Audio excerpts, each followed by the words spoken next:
We're ready? Okay. Hi, everybody. Today is May 15th. Welcome to the Hastings-on-Hudson Board of Education meeting. A couple of announcements. We have a bit of a skeleton crew here tonight because we have some of our members trying to make their way home from the city, but we do have a quorum, so we can go forward and we can vote. I also wanted to say that the voting is happening today. Right now, the polls close at 9. We are going to stop this meeting at about 8:45, if we're still going, so that anyone who needs to still vote can vote, and so that we can be present downstairs as the votes are counted and read. Afterwards, if the board needs to keep going, we will come up back here. None of you have to come back up here with us, and we'll continue from there. So with that, let's begin the meeting with the announcements from our superintendent. Thank you. Good evening, everyone. Happy May 15th. A big day for us here in New York State with the budget vote and the board elections happening, and we're all here. Thank you to the board members who got here and managed to navigate the difficult weather conditions outside. So we have a special agenda tonight. We're getting to honor some of our retirees and also some of our newly tenured teachers. So it'll be a fun night. We also have a presentation, both from HEF. They're going to talk to us about their grants, and from our high school principal, Lou A. DiPietro, is going to speak to us about the biliteracy seal and also about the Advanced Regents Diploma and some changes we'd like to make moving forward.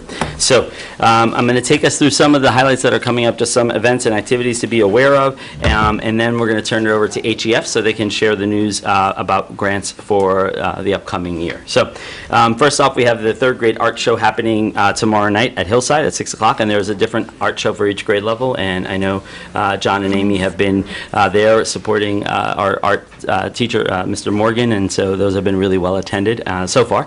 I believe that's the last one. The third grade? The fourth grade, right, the day, yeah. Then we have HASP graduation happening this Thursday at 9:45 in the morning, so that's exciting. Also on May 17th, we have the World Language Awards. That takes place at 3 o'clock in the afternoon on Thursday as well. And then we have the grade 7 and 8 spring concert that night. May 21st, which is next week, we have the Facilities Committee meeting at 6:30 p.m. It's sort of a subcommittee focused on the bond. So if any community members or staff members are interested in attending, that's happening here at 6:30. On Tuesday, we have the grade 5 and 6 spring concert. That's in the auditorium. On the 23rd, we have the fourth grade art show. That's the last one at Hillside. Next, the 24th, we have for FMS information meeting for parents of rising 4th to 5th graders. That's at 7:30 in the morning, so bright and early, because that's how we do in the middle school. We also have the National Honor Society induction happening next Thursday night at 7 p.m. That's exciting. Next Friday is a late start. I believe it's our last late start for the year, so parents, mark your calendars. Schools are closed on the 28th for Memorial Day. And then we have also coming up a really exciting community event. Our multicultural book fair is taking place May 30th, 31st, June 1st, and June 2nd. So we invite everyone to come out for that. June 2nd, we have our high school jazz picnic in the courtyard. That's on June 2nd. June 3rd, we have our Spring Varsity Sports Banquet. That's always a fun event organized by Jesse Merchant, who is here, and our Booster Club, I know, supports that work as well. We have an HHS PTSA meeting on June 4th, Science Research Symposium that night as well, and that is also the night of our next board meeting. So there's a lot going on in the next 2 weeks. Hopefully you marked your calendars and you are ready to come out for the many events where we get to spotlight our kids and celebrate the great things happening in our district. So thank you. Now we're going to turn it over. I turn it back over to you. Oh, that's okay. And now we're going to turn it over to the Hastings Education Foundation to tell us about all the amazing grants that you guys are awarding to our school.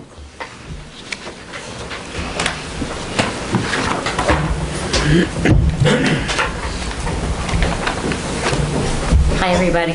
I'm Debbie Tarracone. I'm co-president of the Hastings Education Foundation, and we are super excited to give a bunch of grants this year. I'm just going to go through the schools so that we hear what everybody's getting. At Hillside, we are giving $3,500 to Robin Farrell for consultants from the Center of Environmental Literacy Foundation to create an outdoor learning curriculum that will align the K-4 nature walks with STEAM curriculum. We were super excited about that one.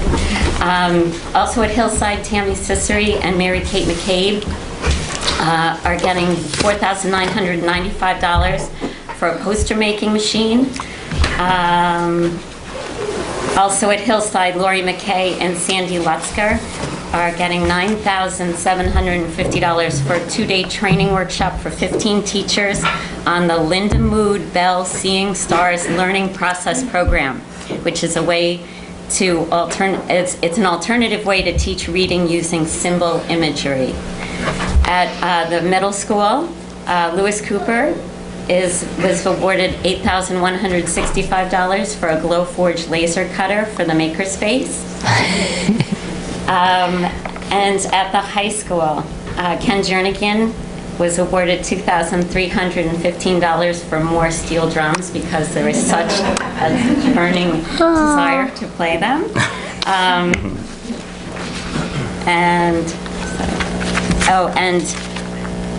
also at the high school, I'm going to mess up her name. Eleonora Bertacchi is getting $1,800 for 4 more buzzer systems for the Growing Academic Challenge team. That's great. That's great. And our last grant is also at the high school. It's to Lou ADPHRO. We've awarded $17,000 for Challenge Success, which is a program to reduce stress and develop a more balanced approach to learning. It involves conferences, surveys, coaching, consultations, professional development, and we thought it sounded absolutely fantastic. Overall, that this year we are giving $47,525 to the Hastings on Hudson.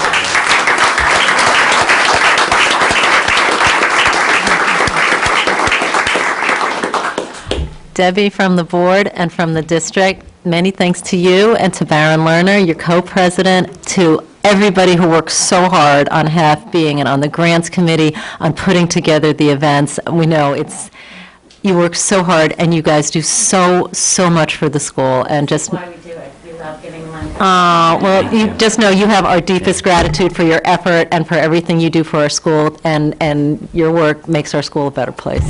No question. Thank you.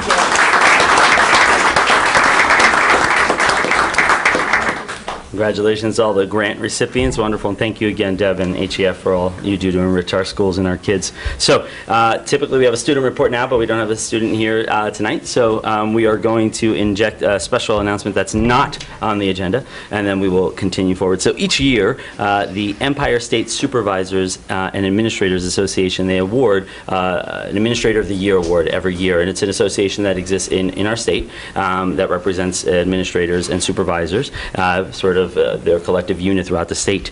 It's a pretty large group, and it's an incredible honor to even be considered for that award, let alone to actually win that award. So we found out today that we as a district are very fortunate to have this year's recipient of the Empire State Supervisors and Administration Association Educator Administrator of the Year, Ms. Gail Kipper.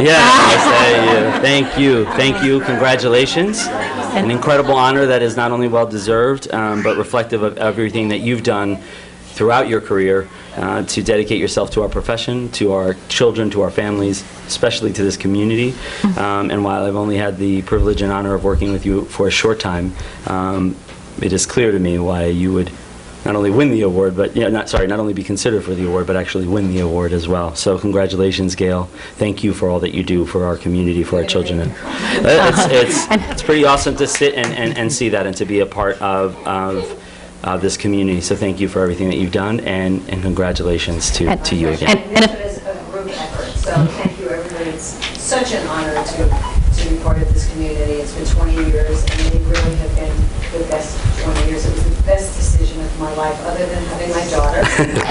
The best, and Alan, we're sorry. It is. Luckily, you're not standing at the mic. Yes. Come to this district and have the opportunity to work with such incredible professionals and to learn from everyone here. And special thanks to Mr. Keogh, because Mr. Keogh is the guy who I believe nominated.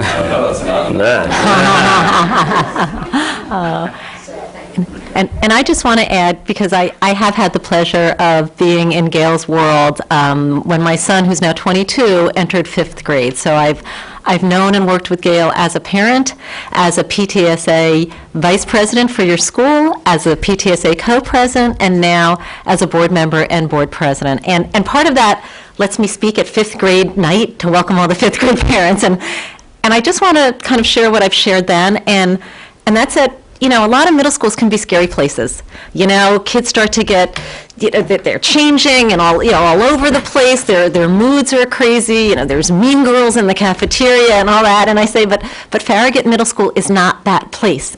And it is because of our administrators, and it is because of Gail and her leadership. And there are things, you know, Gail's been here 20 years. There's nothing she hasn't seen. She doesn't have to come up with new ideas or do anything new, but she does. So when she saw that our kids were getting stressed, she said, we need mindfulness. And this was way before we even knew what the word mindfulness was. She was ahead of the curve. Then she sees that bullying is going on through social media, through devices, and she said, you know what? I'm banning these, and I'm doing it because I know it's right. She got a lot of pushback, and you know what now? Everybody's on her side with that. When it comes to how to deal with kids who are misbehaving, instead of a detention, she does her model of restorative justice. Let's bring in parents. Let's talk this through. She'll take hours to deal with something instead of just doing the shortcut detention. And she knew the kids needed physical activity. She worked with the PTSA and got new playground equipment so the kids can run outside and be tired. And this is just sorry, I'm a mom, it works, you know. And this is just a smattering of the things that she's done. And again, and Mr. Keogh, side by side with her, not to diminish him, but it's just a way of saying, thank you. I am so thrilled you got this honor. I know the board is thrilled and our district is thrilled, and thank you for everything that you've brought to our district and our children. My pleasure.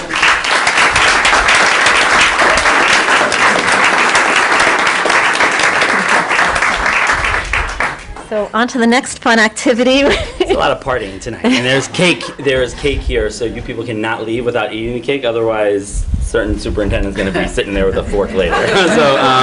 So please make sure you engage in that. So what I think we'll do is we'll start. So we're recognizing both our group of retirees who we've already accepted their letters of intent to retire, and so we've had those motions and acceptances and so on and so forth, but we didn't have an opportunity to celebrate them and to recognize them in this joyous fashion. So I'm going to start there and just mention their names. We've heard about the wonderful things that they've accomplished, and some of them are hiding in the corner, some of them are hiding in the back, which I think just says so much about who they are and where the focus has always been from what I understand and from what I've seen in my short time here. So I'm going to start by just introducing them and telling you a little bit about the collective and the impact. So we'll start with Sue Horowitz, who is one of our guidance counselors at the middle school. So Sue, would you please?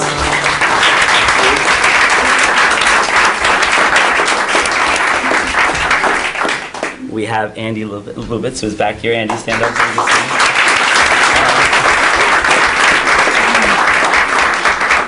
Andy is one of our special education teachers at Farragut Middle School, and also we have, also from Farragut Middle School, but I don't believe in the audience, is Elaine Abinom. Elaine is one of our teachers. Let's give her a round of applause as well.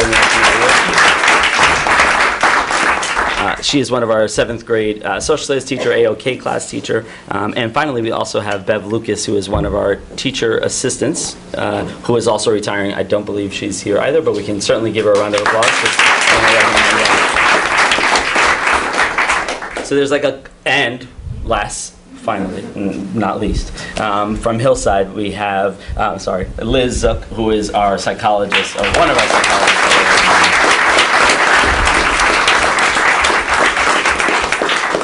So although I've only been here a year, I've had an opportunity to have time with, it's great to be able to say that I know each one of you, and that I've actually had the chance to either speak to you or visit your learning space and engage in conversations. And I think the one thing that comes through, which speaks to the collective sort of feeling here in Hastings, is that kids come first.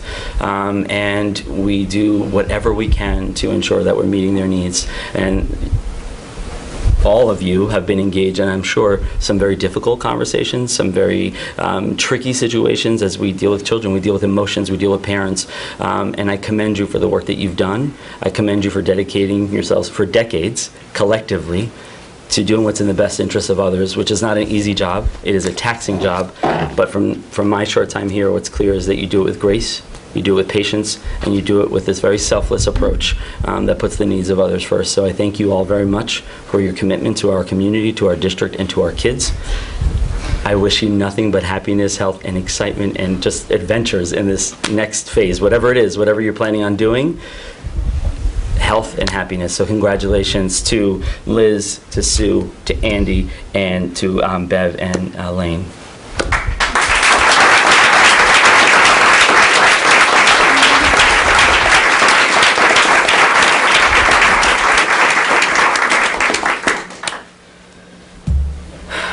Great. Don't leave without cake, if I didn't tell you that already. So then we have on the other end of the spectrum, sort of at a different phase of their career, we have a few individuals who are here tonight being granted tenure, which is something the board will be voting on later, but we were going to announce it now so we could celebrate all of them here. So let's start first and foremost, Nina D'Amato, who is sitting right here. So Nina is one of our kindergarten teachers over at Hillside. Nina has been in the district for several years. Nina's taught different grade levels, but most recently in kindergarten. And what I can tell you from being in Nina's room is that it is one of the most positive spaces I've ever been in.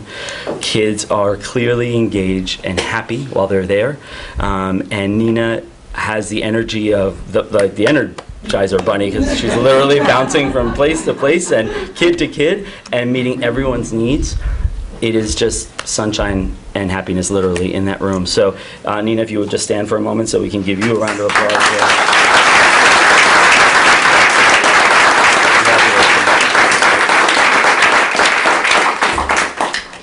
And then we have Christina Gagliardi, who's here. I know Christina looks like one of our students potentially, but she is in fact one of our faculty. And Christina's classroom is another one that I've had the opportunity to visit. And Christina is one of our amazing science teachers here, both in middle school and high school. And having been in her space, I think the one thing that stood out was that it was very much student-centered, and it was very much driven by the needs of those kids in your room. And also science not being one of my things, you managed to create a learning environment that really engaged kids happily, right, and excitedly, which is not easy to do in that age range from middle school and high school. But you respect kids, you value them, and just watching you interact with them, it's very clear that you show them a tremendous amount of respect, and I think that's all about relationships. So, Christina, if you don't mind standing and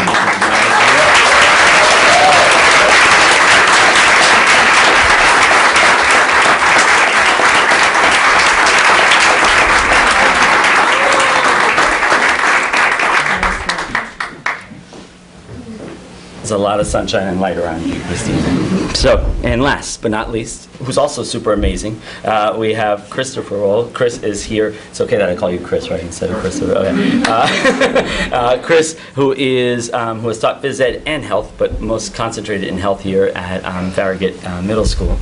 I've had the chance to be in Chris's room during one of his health classes, and what stood out right away was the approach of collaborative learning. Kids are working in partnership, kids are working in groups, and they're having conversations around things that matter in life, right? And I know at the point, one of the points that I was in your room, kids were just talking about some of the sort of challenges that life presents them and how they navigate those situations, and they were working in groups, reflecting on different imagery and society, what have you. And I think the fact that you're taking middle schoolers and getting them to think about not only themselves, but beyond themselves is pretty powerful. And also a room where kids were happy, were engaged. I walked in, and again, 7th grade, I think was the grade that I happened to see.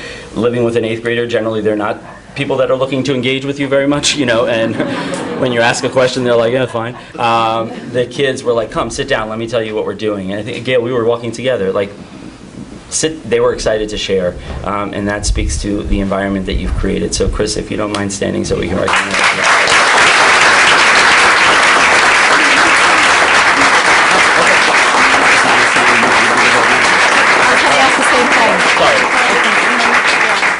Okay, so we're going to go out of order. So go. I'll turn it back over to our board president. Okay, so we are actually going to go ahead and vote on these 3 tenure appointments. I just saw Doug qualified. You want to wait? Oh, yeah, I think we have a board member outside. Oh, okay, let's bring him back in. Metro North might be running again. That's a good question. He decided to go. He was Maybe like, I I'm not shouldn't have going. No, okay. What's that? No.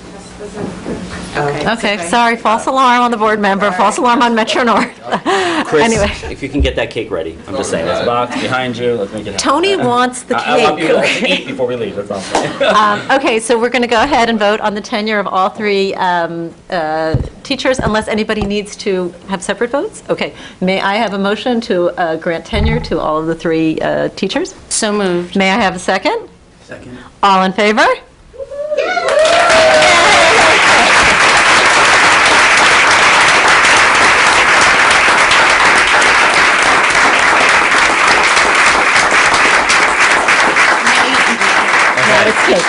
I just want to say one thing, that the accomplishment of tenure is not one that is easy or simple.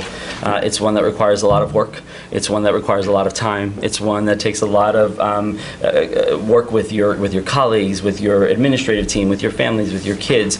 And so it's not something that you just happens because you put in 4 years, so hey, good for you. You earn it, right? You earn it through the work that you do, through the positive outcomes that you achieve, and through the impact that you have on kids.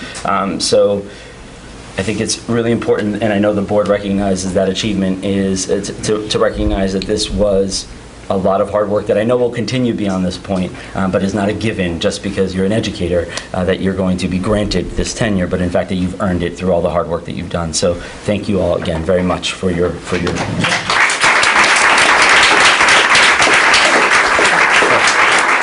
We'll take a little cake break. We'll take a little break so people can congratulate each other. Celebration to celebrate all our retirees and tenure appointees. And now we're going to move on. The next item on our agenda is our public comment. Is there anybody here wishing to give a public comment? Okay, no. All right, then we're going to go into curriculum instruction. And I think at this point we invite Lou Adepietro, our high school principal, to discuss several items. Hello, everybody. If you remember, several months ago at the beginning of the school year, I made a presentation to the board regarding the Advanced Regents Diploma, and Nora Bertocchi, our world language chair, also made a presentation regarding the option for a seal of biliteracy credential to be added as an option for students who graduate and showing proficiency and actually mastery in multiple languages. So I do have an update for you. We promised we'd come back. If you remember that presentation, we estimated somewhere between 10 to 12 students would probably complete the heavy lifting of getting all their portfolios together, the interview and so forth. So if you look at the slide, the first slide there, that's my update. Basically, we had 21 students who were interested, who went through our training with Google Forms, were told exactly what they needed and what the steps were for them to achieve a seal of biliteracy. In the end, on this past Friday, May 11th, we conducted 9 final interviews with students. I was lucky enough to be part of that interview panel, along with Mr. Blum from the English department, Mr. Lopez representing Spanish, Ms. Elenair representing Latin and French, and Ms. Bertocchi representing the department. And those students were interviewed in both languages. Obviously, English was pretty easy for them, but were also interviewed in a second language. If you look, what's interesting is 6 students completed it in French, 2 in Spanish, 1 in Latin. You would find that odd because we have more students in the high school who take Spanish than we do that take French. But because Ms. Bertocchi and Ms. Elenair both teach French and were sort of the lead on this project, they really pushed it hard in their classes. So that really explains why the French number is at 6. I can tell you there is a buzz amongst the high school's juniors who have since found out that this is something that can be done, that I expect interest to be a little bit higher next year, and especially amongst Spanish students. So we're pleased to be able to offer 9 students this year of the class of 2018 will have the designation of Seal of Biliteracy on their diplomas. So that is a testament to the hard work of our World Language Department and a testament to the hard work of our students. So thank you for the opportunity to allow that to happen. So the main portion of my presentation tonight is to sort of come back and talk to you a little bit about the diploma options that we currently offer at the high school, and what I believe, I being a big I, Melissa Hardesty, myself, my teachers, I believe our students and our parents would like to change the options available to students for the coming school year. This was a focus of our BLT this year. So if you remember my proposal and what I talked about back in, I believe it was October, we'd like to remove the requirement for Regents exams beyond what is mandated by the New York State Regents to get a Regents diploma. Currently, that's 5 core mandated Regents, in which we'll get into in a few minutes. I originally had planned to start this, to phase it in, starting with the class of 2023. I made a presentation at my 8th to 9th grade transition meeting, which happened probably about 2 months ago, a month and a half ago. I made the error of mentioning that I was looking at phasing out the graduation requirements for Advanced Regents Diploma for the class of 2023, and I was lobbied hard by the class of 2022's parents to sort of change my mind. I received multiple emails. The PTSA actually got involved and helped me sort of vet out parents and what their feelings were, and it was overwhelming that the class of 2022's parents would love the option of us doing this for them. So my recommendation has since changed since October. I think we can do this for the incoming 9th grade class of next year. Tony, if you want to move forward, we'll go into the actual, the meat of the presentation. This is the current diploma options at New York State, and I've simplified this, and I'll tell you where I simplified it. What the current options are for diplomas in New York State as they stand now. The Regents Diploma is what we're aiming to have everyone achieve, is basically the 5 mandated Regents, one being a math Regents, which tends to be 99.9% of the time the algebra Regents, 1 science, and if you guys know this, that the acceleration in middle school now, most of our students come in with that 1 science exam being earth science. We still do have some students who use the living environment Regents to satisfy that. The global history Regents, which has since changed from a 2-year exam to a 1-year exam, today, this year being the first year that first new exam is being offered. It's actually being offered outside of the regular testing cycle. It's being offered on June 5th.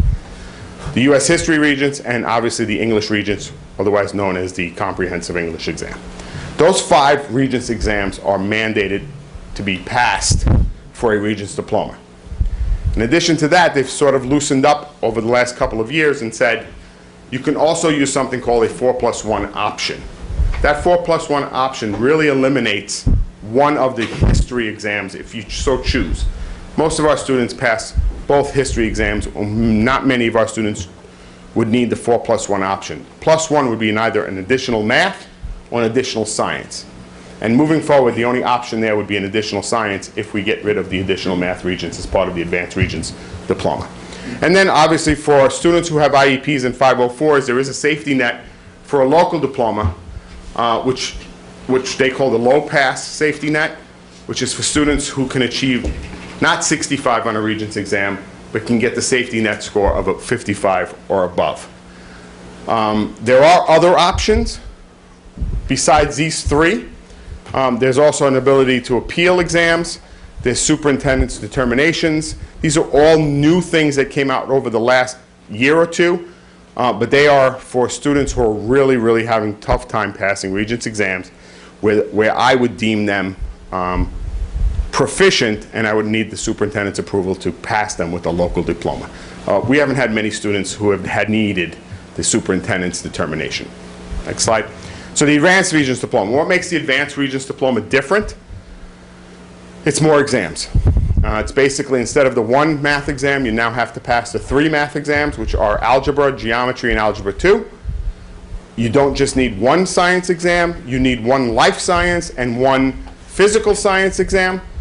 Those being traditionally the earth science and the living environment. Some students had used the chemistry Regents in the past, the global, the U.S. history, and the English. So in essence, you would need 4 three more Regents exams.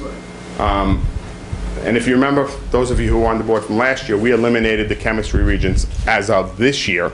So all students who are sitting in chemistry this year are no longer taking the chemistry Regents because it's just a useless exam for us in that it doesn't count for either an advanced Regents or a Regents diploma. All it did was stress students out. Okay, so the next slide's a little busy, but I'm going to explain a little bit what the rationale for why we're doing this. And I don't want anybody to think that Hastings High School is cutting edge here. We're probably a little late to the game, but if anybody knows me by now, I'm not quick to jump at things. So many of my colleagues in Westchester have already done this and requested their boards recommend that the Advanced Regents Diploma is no longer useful. But the main reason, if you can read it at your own leisure, but the main reason is that the exams do not match the content. We're finding that our teachers are really sticking to a curriculum that they're not finding relevant. And then they come to the end of the year and they're finding tests that don't match the content. So they're really getting a double-edged sword in that they're not finding much of the content useful for students. And then in the end, what they thought they were going to be tested on is not what they're testing on.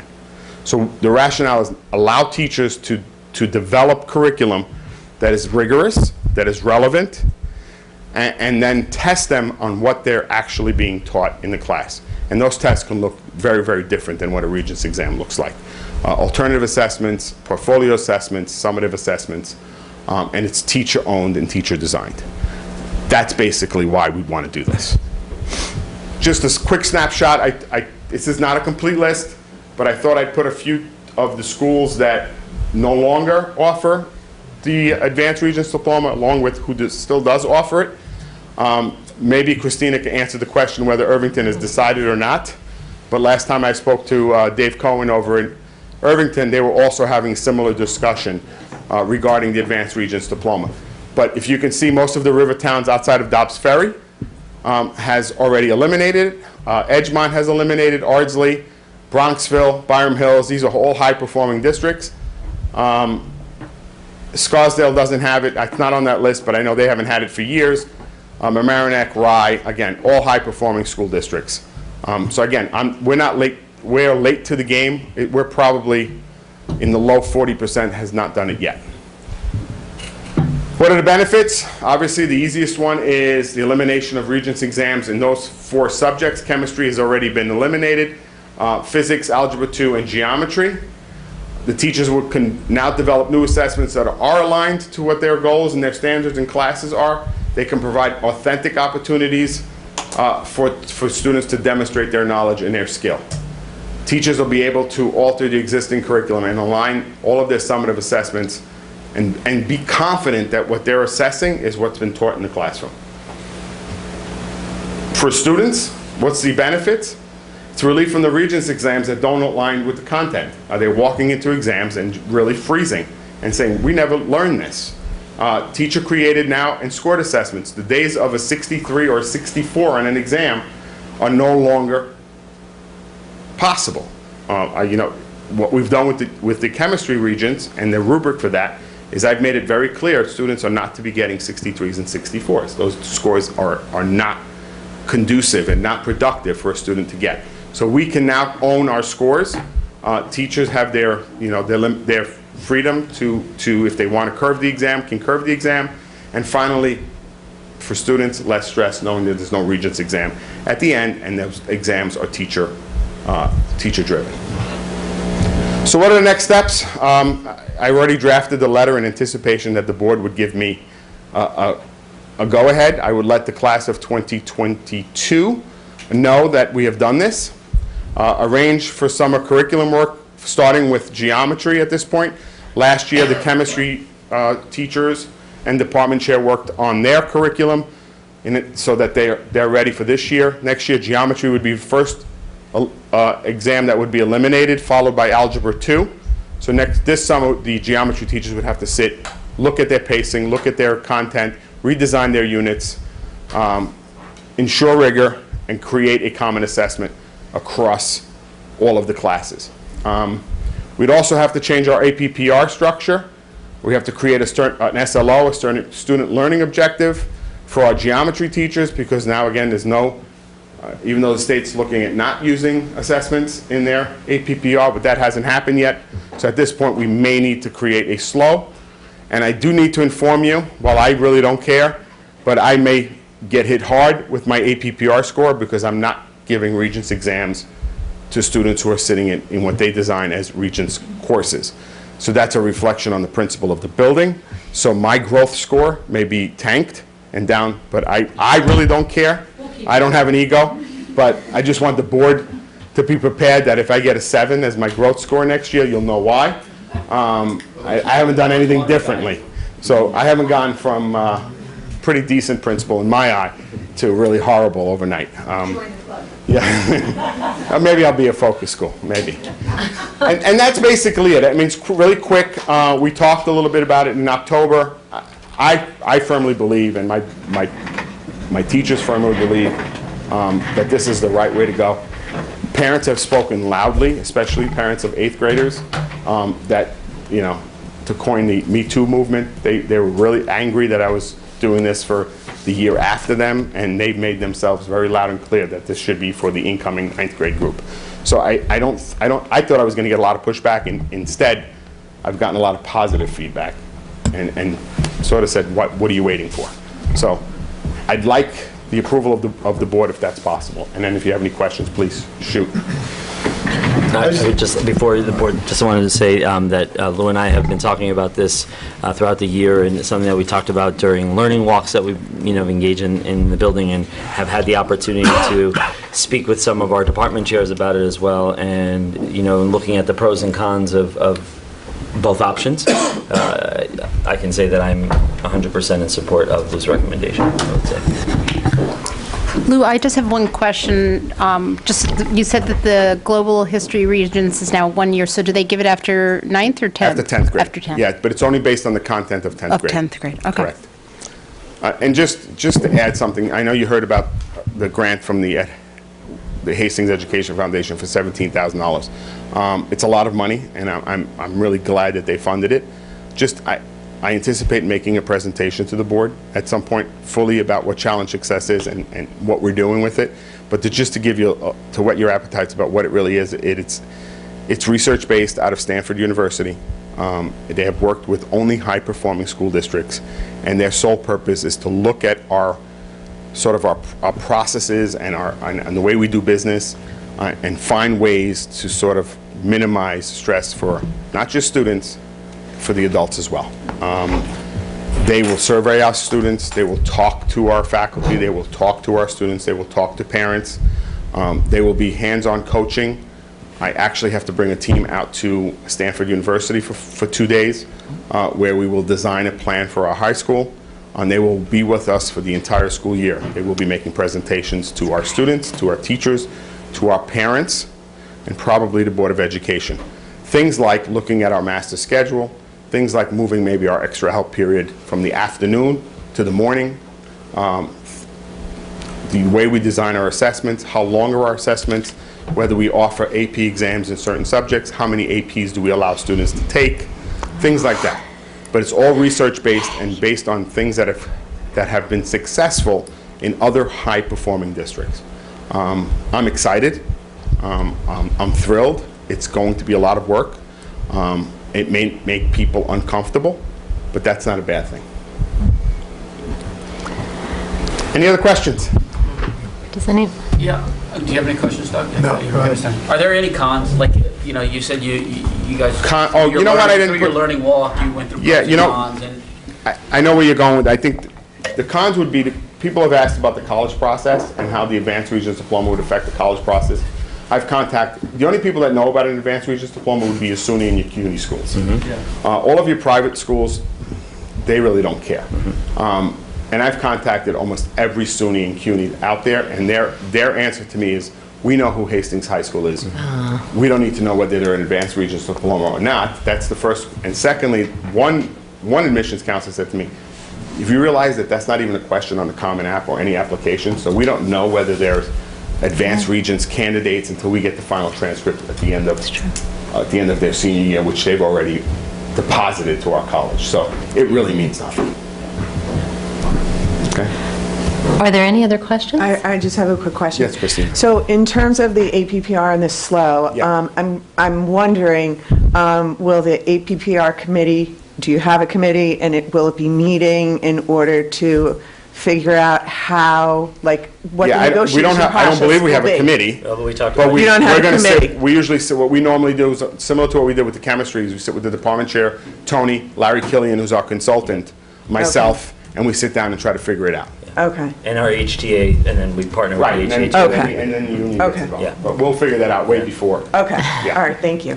And I don't have a question, but I have a comment, and my biggest comment is thank you, and on a couple of things. First, on the bilingual certification, thank you, and thank you to the teachers who brought I that. will extend your gratitude. Yeah, no, it's a wonderful thing, and, you see somebody's being certified bilingual in Latin. I mean, this is all wonderful and impressive, and it is the way our world is going, so this is great.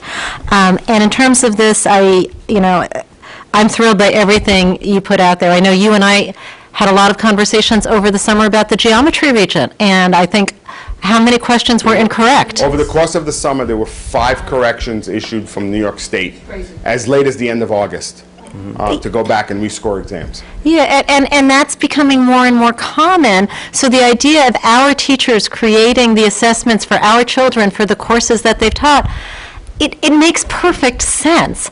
And I've seen kids, we've all seen kids as regents are coming around, they're running to SUNY Purchase to do regents review classes, and stress is something that we have talked about as a board, and it is, it's part of the goals that we've developed for the district to reduce stress.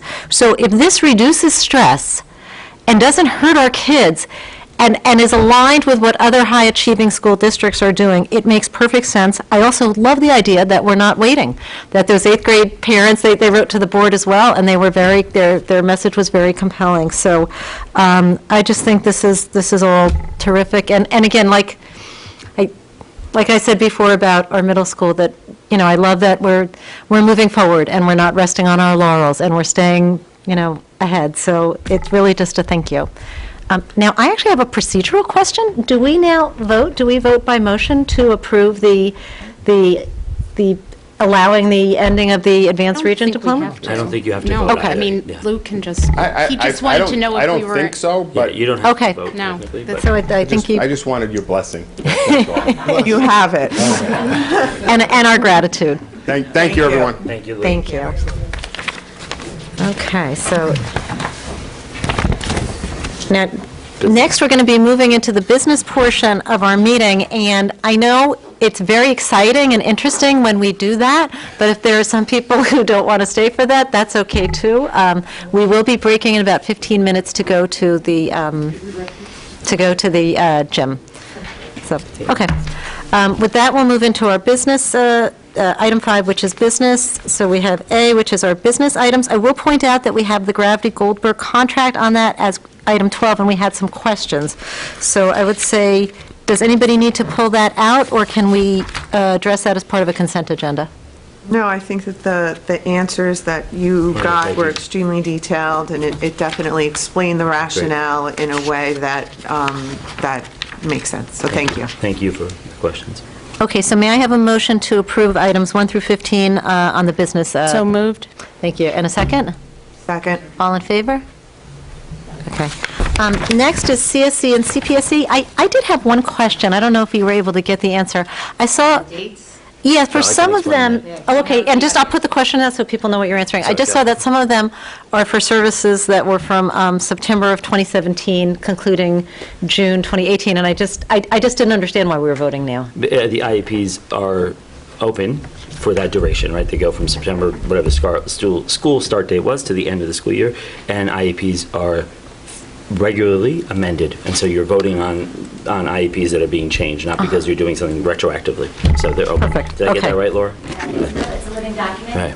So they are amended, program reviews, any changes that happen during that year. Okay, thank you. That's all I needed. Okay, so may I have a motion to approve B, the placement and services for CSE and CPSE? And a second? Second. All in favor? Okay, personnel, are there any comments that you needed to make, or?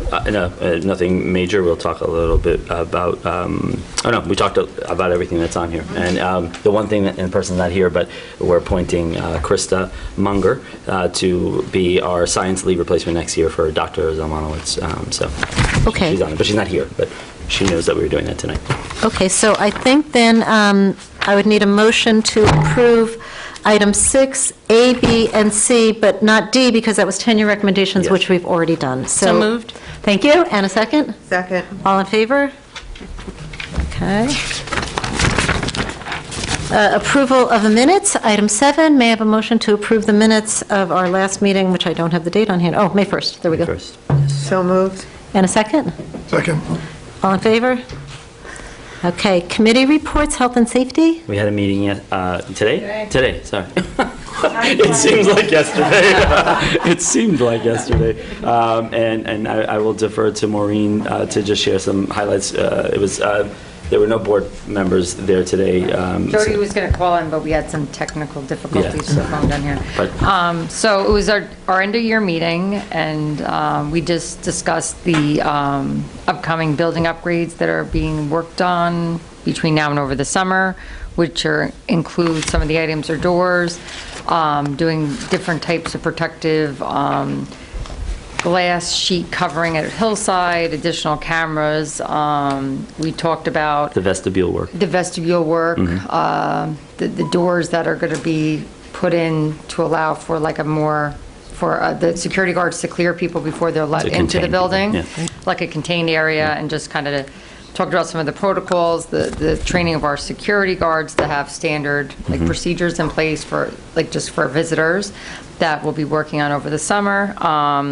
We talked about the traffic safety thing. Talked about the traffic safety meeting that I attended, which is the Transportation Working Group that has been doing work in the village, and the updates we received from the traffic engineer just about potential drop-off zones. But I think we'll talk about that like more in depth later when we Yes, have more right. information.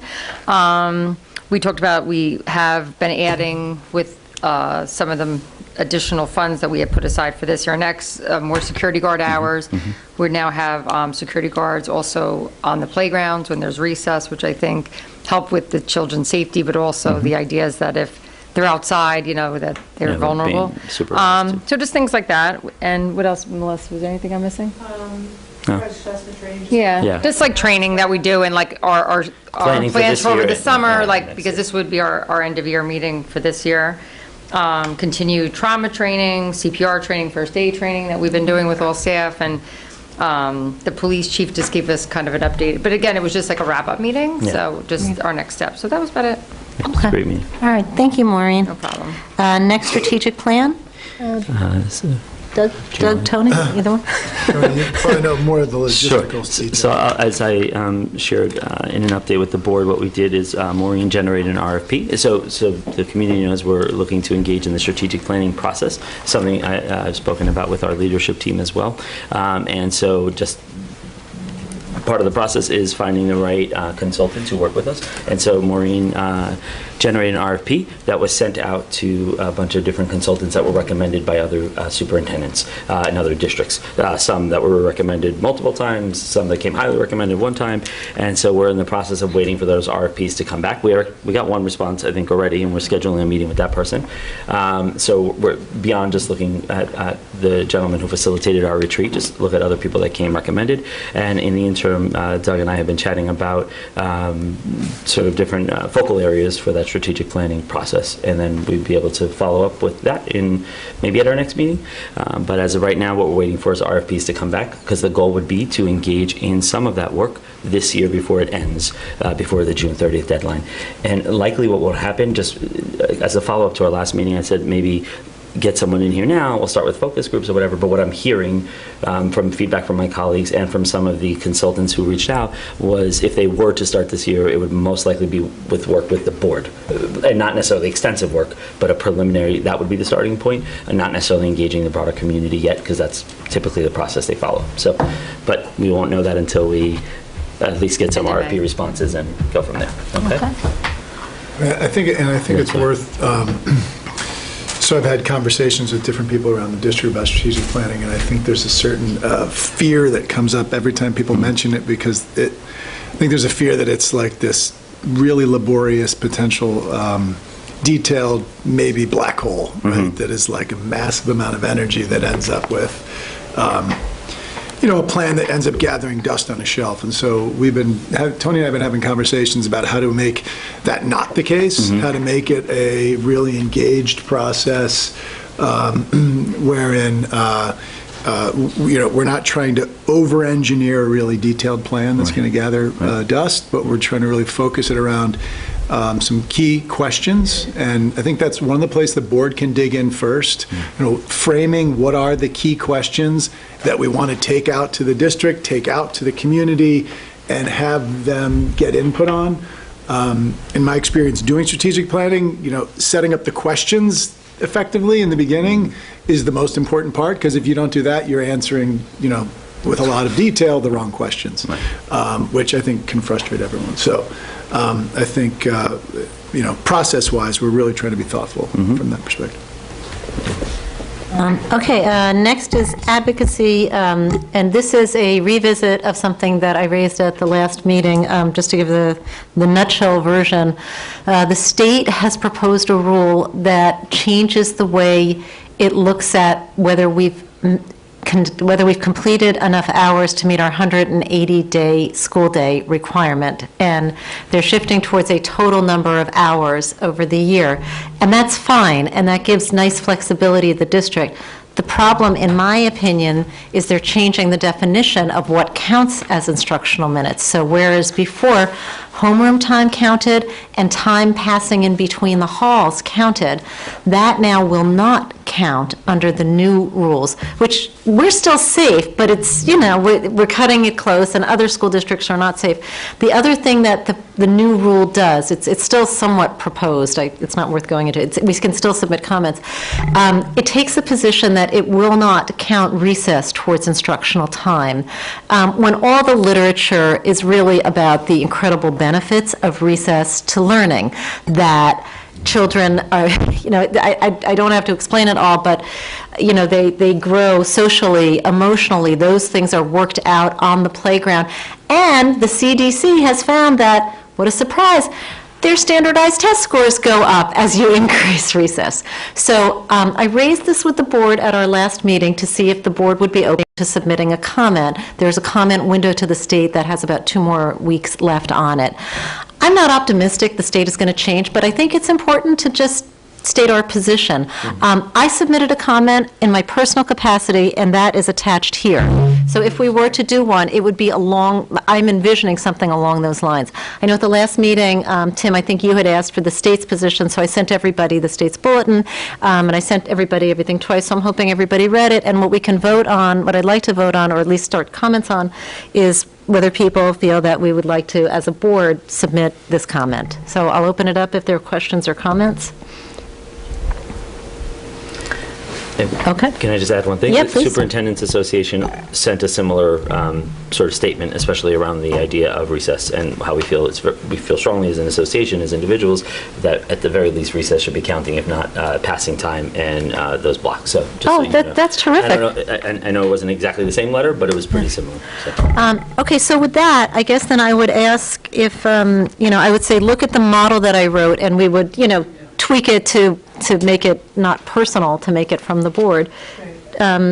Is everybody comfortable? I mean, I don't know, is this something that we approve by motion or not? Well, I think if we're going to send something, I think we would need to vote to make sure we all want to.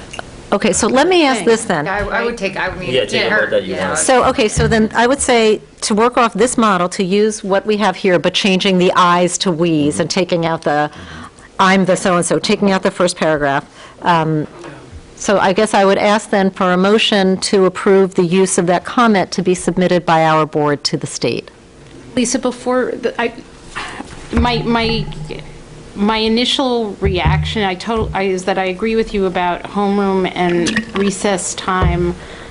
I'm not as sure that I agree about time when the kids are just walking between class. If if the state's really going to minutes instead of days, and they want to know... Hours, they're Well- I'll tell you, maybe I should explain better. They've always counted it by hours, but what it used to be is you had to have, say, for a high school, 5.5 hours a day. So what they did is they multiplied 5.5 hours times 180 No, I get that. days. I know. So that's how they got it. But before, they can't, because you have to have time to pass. I mean, No, you do. It's just, to me, that isn't actually instructional time, whereas I think of recess is instructional time because the brain needs to recover. But I don't know. I'm just not 100% sure I'm in the same place about... I hear what you're saying about passing in the hallways, and I would definitely not put it in the same realm as recess, but I think students passing in the hallways, there actually is a component in which students have to learn how to pass in the hallways appropriately, how to get from one place to another. That whole social emotional learning that we talk about, that's one of the places where it very much shows up. And that's one of the places where, a lot of explicit teaching has to go on. Because if it doesn't go on there, then the hallways become, quite honestly, it's a zoo.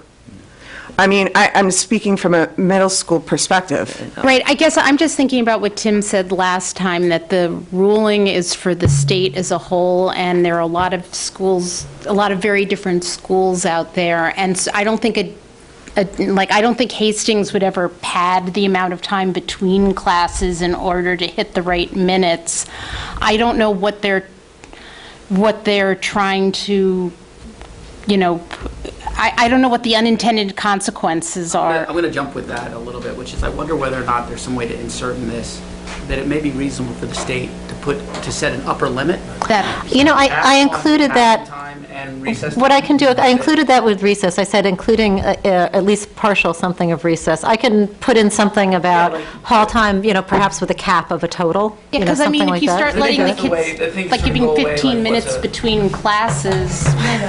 No, I was going to say, Well, the it's, schools, but I know it's not going to happen here. But, I just don't know what they're trying to be careful of across and the I am going to entire point state. out the time, so we may want to continue this discussion after the vote. I guess this is the only thing I'll say, and then we'll go down. But I think we can send this as is because it represents Hastings, and we're not speaking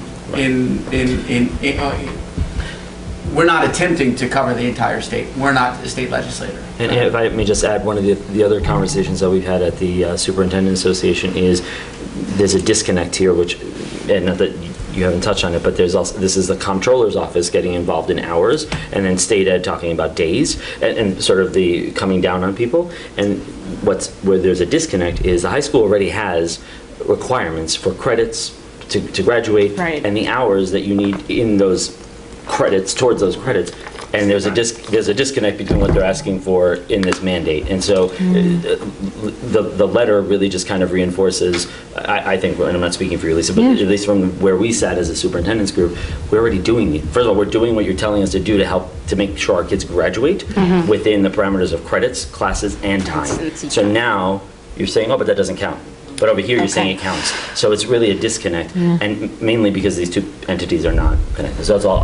No, thank you. But they're trying to patrol, police the same. Can what you just explained be somehow incorporated into this? I think Because you can add a sentence like we know that the current Yeah, structure sure. meets the demands of our. You and I will credit. go back and forth and put it's something really like a that. sentence. Then I'm fine, because Okay. what you said just completely convinced me. Okay, so in the sake of time, if there are no more questions, may I have a motion to approve our board submitting a comment very similar to what's here, but with a modification that Tony and I will draft together? May I have a motion? And a second? Second. All in favor? Okay. So with that, is there, and I know we are going to have an executive session, we still have another vote. Okay, But we so have why a don't, couple things, and we should be able to finish this part at least. well, it's 12 You of, get it like 9:10, they won't have the I think if we're results. down by Yeah. 9, we're okay. will Janine let us in? Yeah, okay, we have the keys. Okay, We're good. all right. We have enough time today. Okay, so next is the WPSBA vote. Can you talk about this? Because I don't know about this piece. That would be Janine, but it's the Westchester. Oh, okay, sorry. It's the Westchester Putnam Yeah, this is. Board Association. It's just approving Standard their. issue. It's not like we don't have any say in it. Yeah, there's They no put up say. their slate, okay. they put up their budget. That's right. So the we're- Board of yeah. Directors. You do have to We take say a vote yes. on. Okay, Yeah. so may I have a motion to approve the WPSBA budget and Board of Directors slate? So moved. And a second? Second. All in favor? Okay. Second public comment? Okay, Board of Education comments? Okay, so what we're going to do then, we're going to have an executive session, but we'll do that after. We may be able to do two things very quickly at the beginning, very I- quickly, because it's not much of a discussion. It's just two things, maybe, but maybe You not. just have I to tell don't- us two things? Okay, so why don't Well, we no, do there are this? more things, but I'm just. May I have, Whatever I you think, want. I think it's going to be close. Well, I see, because you're saying we don't have to be there till 9:10? Well, because they have to open up the Yeah, they absentee have- ballots and they have to things, so count. I'm just thinking in my mind, it's usually All 10 right. minutes, 10 to. All right, so why don't we do this? We're going to make our motion for executive session, and we'll end at 9. Yes. Okay. All right, so do we have the language for the executive session? It's right there. Okay, so may I have a motion to enter executive session to discuss collective bargaining and the employment history of a particular person, namely the candidate for the Director of Learning position, as well as a Right, and personnel issue and possible Employment litigation? history. Employment Yes, history, that okay. that covers that. May I have a motion? So moved. And a second? Second. All in favor? Okay. We will see you all at the gym.